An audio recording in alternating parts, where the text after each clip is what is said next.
নমস্কাৰ মই কেৰিয়াৰ গুৰু দেৱজিৎ ভূঞাই মোৰ ইউটিউব চেনেললৈ পুনৰ এবাৰ স্বাগতম জনাইছোঁ। আজি আমি এটা নতুন বিষয় আলোচনা কৰিবলৈ গৈ আছোঁ। সেইটো বিষয়টো হ'ল টাইম মেনেজমেণ্ট বা সময়ৰ পৰিচালনা। বিষয়টো আলোচনা কৰাৰ আগতে মই এটা কথা অনুজ্ঞাব খুজিছোঁ যে মই যিমানবাৰেই বিদেশ ভ্ৰমণলৈ যাওঁ তেতিয়া মোৰ এটা কথা দেখি খুব ভাল লাগে, সেইটো হ'ল তেওঁলোকৰ সময়ৰ প্ৰতি থকা দায়বদ্ধতা। তেওঁলোকে সময়ৰ প্ৰতি ইমান দায়বদ্ধ যে তেওঁলোকৰ প্ৰতিখন ৰেলগাড়ীয়ে হওক বা বাছেই হওক বা কোনো সভা সমিতিয়ে সদায় একজেক্টলি অন টাইমত আৰম্ভ হয়, কিন্তু আমাৰ দেশত বা আমাৰ অসমত সম্পূৰ্ণ তাৰ ওলোটা। গতিকে আজি মই এই বিষয়ে আলোচনা কৰিবলৈ আহিছোঁ যে সময় বা টাইম মেনেজমেণ্ট কিমানেই গুৰুত্বপূৰ্ণ কথা। এতিয়া প্ৰথম কথা আহোঁ আমাৰ ছাত্ৰ ছাত্ৰীসকলৰ কথালৈ, যে পৰীক্ষাৰ কথা। মই সৰুৰে পৰা দেখিছোঁ যে আমি অতি নিম্ন মধ্যবিত্ত ঘৰত ডাঙৰ হোৱা ল'ৰা ছোৱালী, গতিকে আমাৰ সদায়েই কাপোৰ কানিৰ অভাৱ আছিলে, আমাৰ টকা পইচাৰ অভাৱ আছিলে, আমাৰ বিভিন্ন বস্তুৰ অভাৱ আছিলে। কিন্তু মই সদায় সৰুৰে পৰা অবজাৰ্ভ কৰিছোঁ বা উপলব্ধি কৰিছোঁ যে মোৰ এটা বস্তুৰ কোনোদিনেই অভাৱ হোৱা নাছিল, সেইটো হ'ল সময়। বহুত ল'ৰা ছোৱালীক দেখা পাওঁ যে পৰীক্ষাৰ আগৰ কেইদিন পাগলৰ দৰে পঢ়া শুনা আৰম্ভ কৰে, কিন্তু মই সদায় মোৰ সময়বোৰ ভালদৰে পৰিচালনা কৰোঁ কাৰণে পৰীক্ষাৰ এসপ্তাহ আগতেই মোৰ পঢ়া শুনা শেষ হৈ যায়, আৰু শেষৰ সপ্তাহত মই অতি লেজাৰলি বা অতি আনন্দ মনেৰে বা লাহে লাহে মই পঢ়াখিনি পুনৰ উনুকিয়াওঁ বা পুনৰ এবাৰ ৰিভিজন কৰি চাওঁ। গতিকে সময়ৰ মোৰ কোনোদিনেই অভাৱ হোৱা নাছিল। ইয়াৰ কাৰণ হৈছিল যে মই সদায় সময়ৰ পৰিচালনা বা টাইম মেনেজমেণ্ট অতি ভালদৰে কৰিছিলোঁ। কিন্তু এতিয়া আমাৰ কথা হ'ল যে সময়ৰ এই পৰিচালনা বা টাইম মেনেজমেণ্ট কেনেদৰে কৰিম। এইটো কৰিবলৈ যাওঁতে আমি প্ৰথমতে এটা কথা মনত ৰাখিব লাগিব যে আমাৰ জীৱনত সকলো কামেই বিভিন্ন প্ৰায়ৰিটি হিচাপে থাকে, যে অতি প্ৰয়োজনীয়, কম প্ৰয়োজনীয় বা অপ্ৰয়োজনীয়। আমাৰ যিবোৰ অতি প্ৰয়োজনীয় কাম সেইবোৰ হ'ল যে আমি পায়খানা কৰিবই লাগিব, আমি ৰাতিপুৱা টুথব্ৰাছ কৰিবই লাগিব, আমি গা ধুবই লাগিব, আমি খাবই লাগিব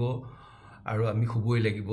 এইখিনি সময় আমাৰ অতি প্ৰয়োজনীয় সময়। এইখিনি সময় বাদ দিলে আমি দিনে দিনে আমাৰ স্বাস্থ্যৰ অৱনতি ঘটিব বা আমি দুৰ্বল হৈ যাম বা আমি পঢ়া শুনাও ভালদৰে কৰিব নোৱাৰিম। গতিকে এই সময়খিনি আমি প্ৰথমতেই বাদ দিব লাগিব। আমাৰ যে এইখিনি সময় আমাৰ অতি প্ৰয়োজনীয় সময়, এইখিনি সময় আমাৰ কাম কৰিব, বেলেগ কামৰ বাবে আমাৰ নাথাকিব। গতিকে আমি 8 ঘণ্টা শুব লাগিব আৰু 2 ঘণ্টা আমাৰ খোৱা, গা ধোৱা, মুখ ধোৱা, পায়খানা কৰা আৰু ইত্যাদি বিভিন্ন নিত্য কৰ্মত যাবগৈ। গতিকে 10 ঘণ্টাটো আমাৰ 8-2 10 ঘণ্টা গুচিয়ে গ'ল, বাকী থাকিল 14 ঘণ্টা। সেই 14 ঘণ্টা আমি কেনেদৰে ভালদৰে আমি ব্যৱহাৰ কৰিব পাৰোঁ বা ইউটিলাইজ কৰিব পাৰোঁ। এই 14 ঘণ্টাৰ ভিতৰত আমি দেখা যায় যে আমাৰ দিনত স্কুলবোৰ আছিল 10 বজাৰ পৰা 3 বজালৈ। গতিকে 10 বজাৰ পৰা 3 বজালৈ চাব গ'লে 11, 12, 1, 2, 3 প্ৰায় 5-6 ঘণ্টা, আৰু স্কুললৈ অহা যোৱা মিলি আমাৰ 5-6 ঘণ্টা আমাৰ তেনেকেই গুচি যায়। গতিকে তাৰ ফলত 10-6-16 ঘণ্টা আমাৰ গুচি যায়, বাকী থাকিল আমাৰ হাতত 8 ঘণ্টা। সেই 8 ঘণ্টাতে আমি পঢ়া শুনাও কৰিব লাগিব, খেলা ধূলাও কৰিব লাগিব, আমি বিভিন্ন বাতৰি কাকত আলোচনীও পঢ়িব লাগিব, আমি উপন্যাসো পঢ়িব লাগিব, তাতে আমি নিজে কবিতাও লিখিব লাগিব, গল্পও লিখিব লাগিব। সকলো কাম আমি সেই 8 ঘণ্টাৰ ভিতৰতেই সমাপন কৰিব লাগিব। গতিকে সেই 8 ঘণ্টা যদি আমি ভালদৰে ব্যৱহাৰ কৰিব পাৰোঁ,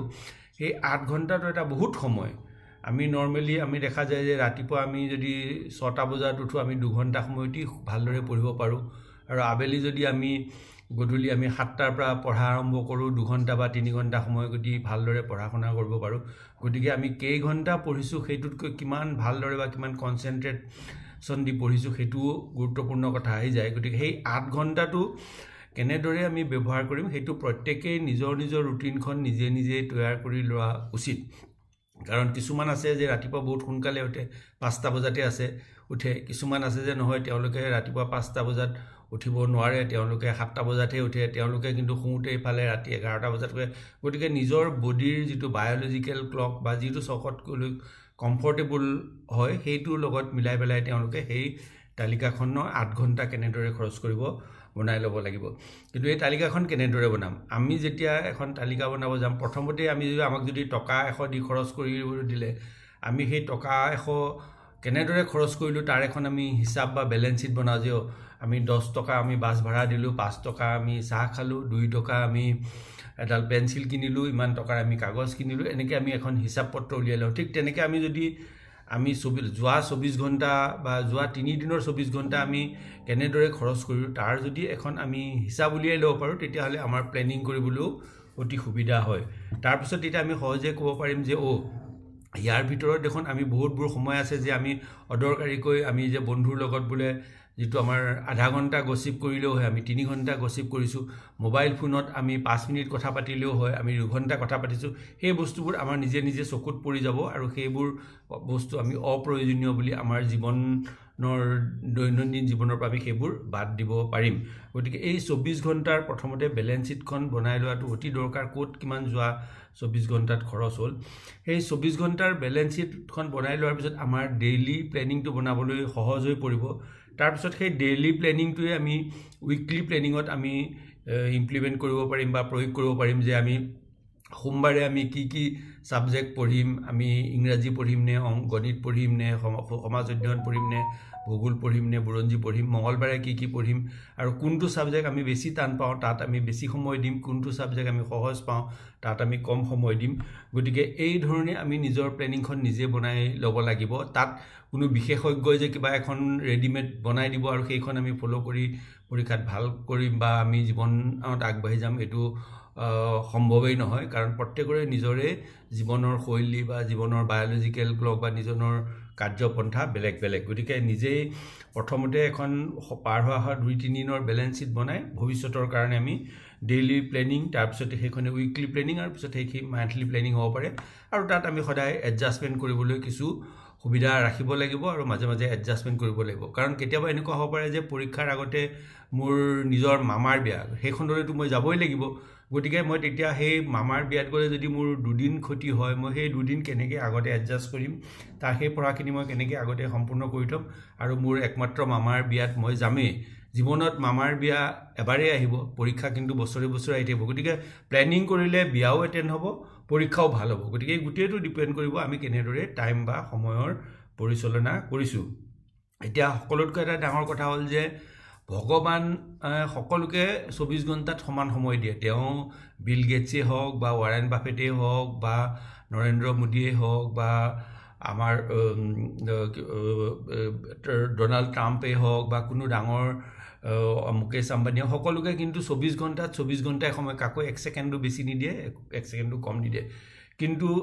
এই যেটো সময় দিয়ে হেতু কিন্তু সকলোৰে কাৰণে ফ্ৰী ইয়াৰ কাৰণে কোনো ধন টকা পইচা খৰচ কৰিব নালাগে ৰাতিপুৱা বেলি উলোৱাৰ লগে লগে 24 ঘণ্টা আহি যায় আমি যদি হেতু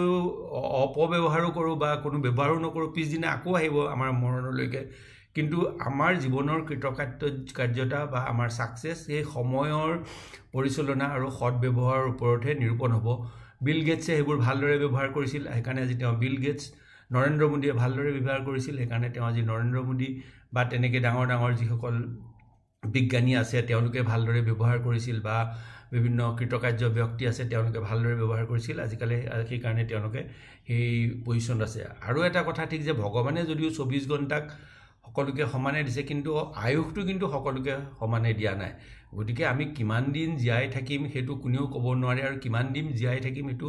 গুৰুত্বপূৰ্ণ নহয় কিন্তু আমি যি কিদিন জীয়াই আছো সেই কামখিনি আমি ভালদৰে কৰিছো আৰু আমাৰ নিজৰ সময়টো ভালদৰে প্ৰয়োগ কৰি আমি নিজৰ দেশৰ সমাজৰ দহৰ ভালৰ বাবে ব্যৱহাৰ কৰি গৈছো হেইটোৱে বেছি গুৰুত্বপূৰ্ণ আমাৰ লগত কলে বহুতে আচৰিত হয় যেতিয়া মই কওঁ যে আমাৰ যেটো হিন্দু ধৰ্ম পুনৰুত্থান কৰা আদি শংকৰাচাৰ্য মাত্ৰ 32 বছৰ জীয়াই আছিল আমাৰ স্বামী বিবেকানন্দ মাত্ৰ 33 বছৰ জীয়াই আছিল বিখ্যাত গণিতজ্ঞ ৰামানুজন তেওঁ মাত্ৰ 33 বছৰ জীয়াই আছিল বিখ্যাত কুংফু মাষ্টাৰ ব্ৰুচলি মাত্ৰ 33 বছৰ জীয়াই আছিল যীশু খ্ৰীষ্ট মাত্ৰ 37 বছৰ জীয়াই আছিল আৰু আমি জানো যে